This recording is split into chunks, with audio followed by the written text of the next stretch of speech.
In What's New to BGA brings you My Shelfie, the dice game, a dice collection roll and write. See here, this one's rated 6.5 so far with about 280 ratings. 2 to 4 players, voted best with 2, and a quick playing game.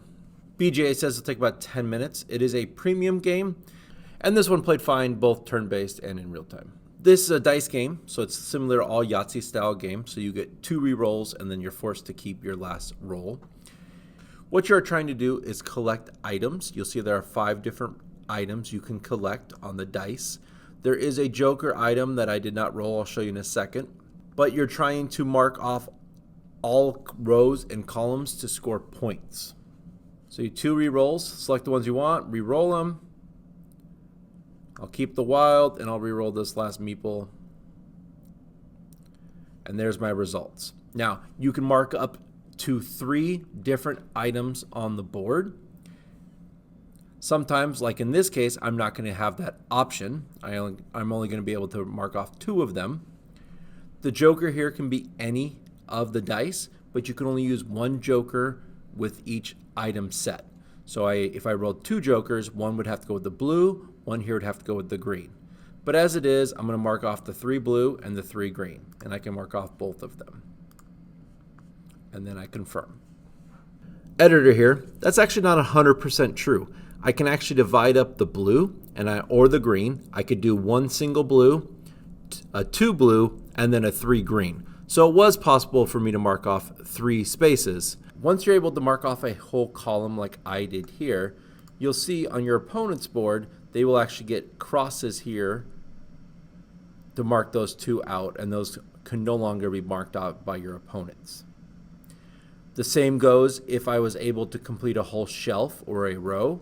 So if I do the whole row here, you would also cross out the whole row here on your opponent's board.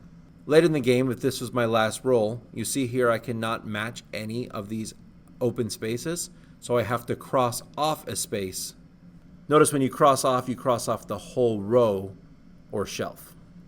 The game ends once a player has 2 shelves with no available items. So here my opponent has 2 rows all crossed off, therefore it triggered the end of the game.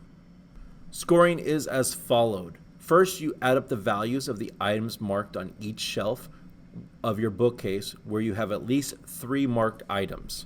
So you can see in the top 4 shelves, I have at least 3 items, so I scored the points. So the points for those are here, so 6, 11, and so on. Notice that I only had 2 items, so this bottom trophy shelf, I scored no points. Then you add up the values related to the items in each column, where again, you marked at least 3 items. So these first 3, I have at least 3 marked items, so I scored points. Whereas these 2, I only have 2 and then 1. And then lastly, you add it all together down here, and that's your score. This one for me gets another 6. But a lot of times I don't like 100% dice games just because there's so much luck and variance in the dice. I did like the little bit of interaction where if I marked off a row or column, then that marked it off for my opponents. That made ones go pretty quick in a couple of the games I played. The wild options were you can only use 1 wild per item was interesting, especially trying to get that last all 5 dice, because sometimes I re-rolled wilds trying to get it because I already had a wild. So I thought that was an interesting design element. Well, I've been the Digital Board Gamer. As always, good luck and have fun.